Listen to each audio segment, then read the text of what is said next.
2002 ALH alternator is not charging anymore. This one doesn't have air conditioning, and you can see there's no secondary fan here, so I'm not going to have to lower it out the bottom. I can take it out through the top here. So yeah, that's the only reason I'm really recording this one, because it's slightly different than my usual video of dropping the alternator out the bottom. So yeah, let's get started. Disconnect the battery first. I don't want to, because I'm gonna have to reset the clock inside the car, but safety first. Disconnect the battery negative. In order to take the serpentine belt off, you have to get rid of the splash guard that's here and the bottom one here. Obviously here it's missing, so do whatever you need to do to get the splash guards off so you can get at the serpentine belt tensioner, which is right here. If you're reusing the belt, make sure to mark the rotation. 16 millimeter. You just hook it into the tensioner, unload the belt, and remove the belt.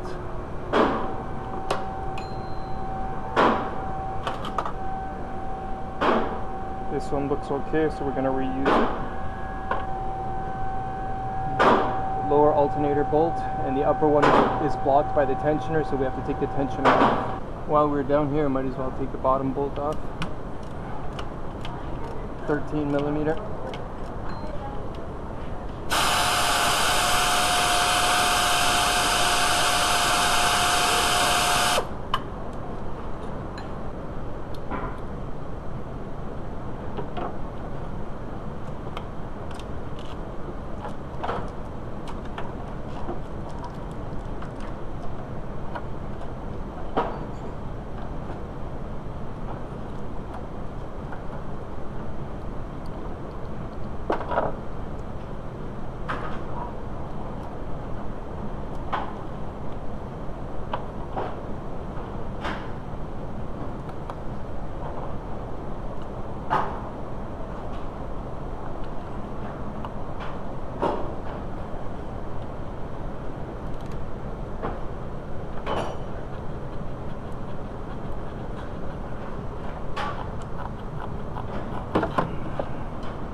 The more room you have, the better.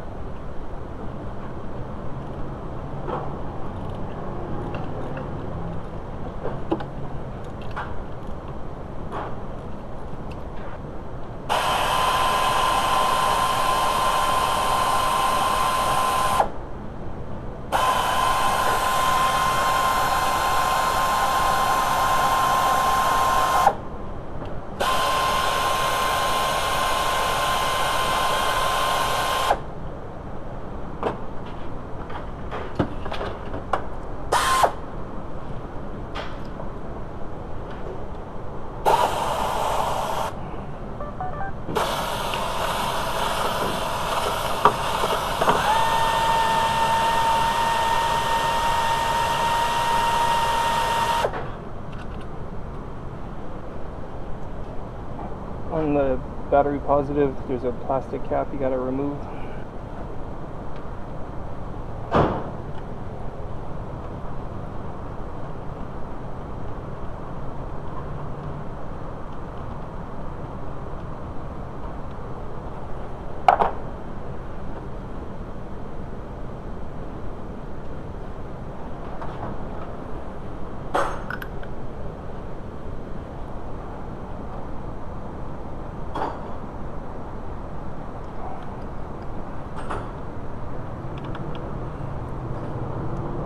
Cover the exposed cable with electric tape or some kind of a hose.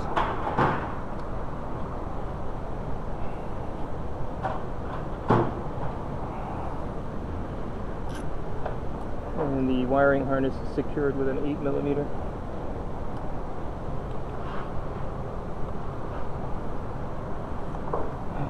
You'll see better on your car.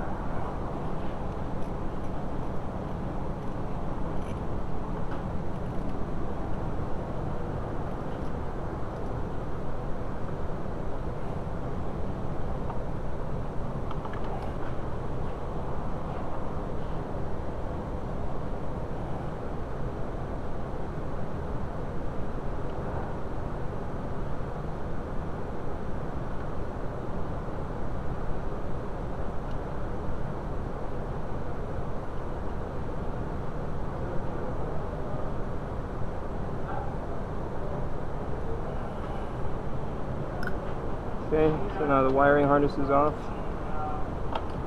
And again, make sure that the battery positive cable doesn't touch anything. With the two alternator bolts loose, the alternator can now be pried forward and out.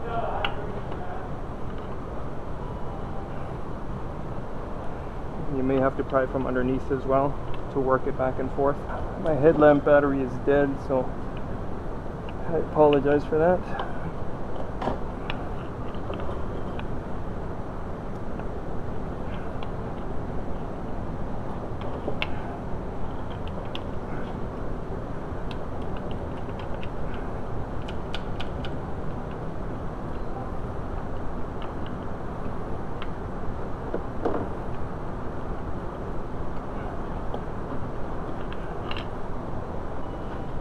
The bottom is loose, and you just wiggle it out on the top.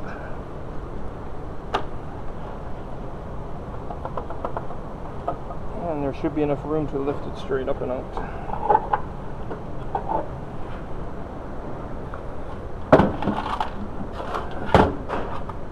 So, and then from here, you either take this apart, overhaul it, and put it back together. In all likelihood, it's just a voltage regulator issue.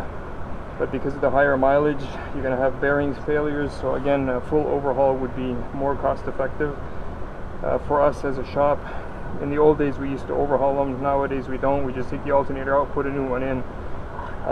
That way we also have the warranty of the new alternator to back us.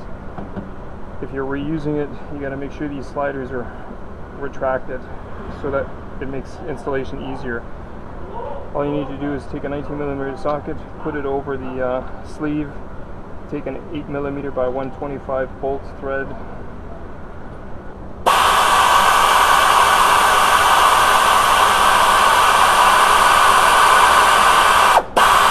you don't need an air ratchet. You can use a regular ratchet. It's just quicker.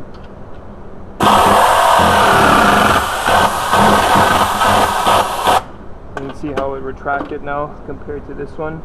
That still feels stiff to me, so what I would do is take the slider right out, clean up the bore, use some emery cloth, lube it up with anti-seize, and then tap it back in so that it slides nicely. What happens is if the slider binds like this, when you try to tighten the alternator, these case halves are going to buckle and they can actually break right off. Or if you're lucky, the only thing that's going to happen is the case halves will buckle and your alternator won't turn anymore. So you got to pay attention to that as well. After the alternator is installed, make sure you can still spin it. If it doesn't spin, it's binding because of the sliders not being free. So anyways, that's it.